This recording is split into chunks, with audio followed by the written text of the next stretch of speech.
Hi, I'm Jaco Herbst. I've been a freelance character artist for over 15 years, working on games like Dota, Counter-Strike, and Diablo. As a character artist, my job is, no surprise, creating the characters you see in-game.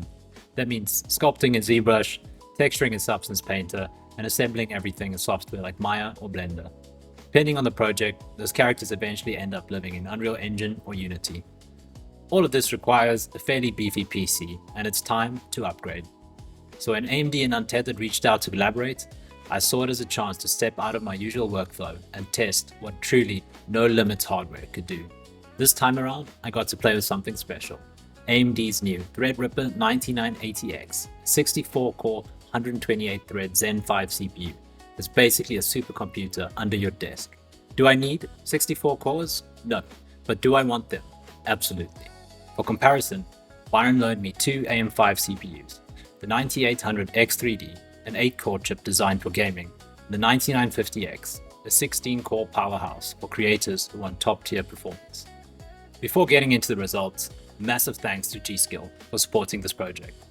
They sent over two kits of 64GB DDR5 6000 CL30, one for each system.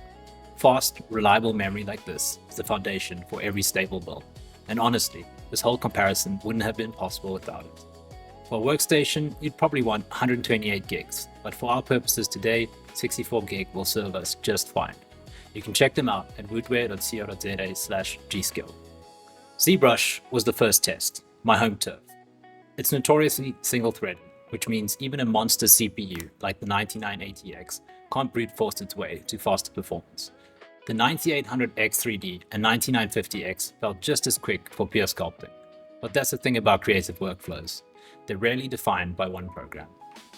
When I started experimenting in Blender and Houdini, things changed completely. Renders, sims, and physics calculations that took minutes on the 9950X were sliced nearly in half on the Threadripper. A pyro simulation in Houdini that took 7 minutes on AM5 dropped to just over 3 minutes on the TRX50 platform.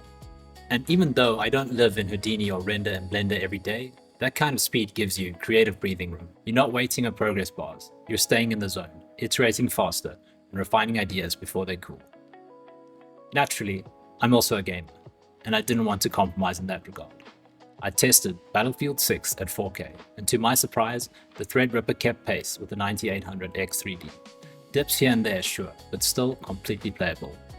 It would be a different story at 1080p, of course, and naturally, power draw with a setup like this is formidable.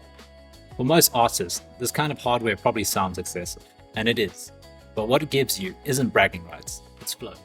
It's the ability to create without interruption, to experiment more freely, and to actually think through iteration instead of waiting on it. When you're sculpting or simulating, the faster you can see results, the more creative exploration becomes possible.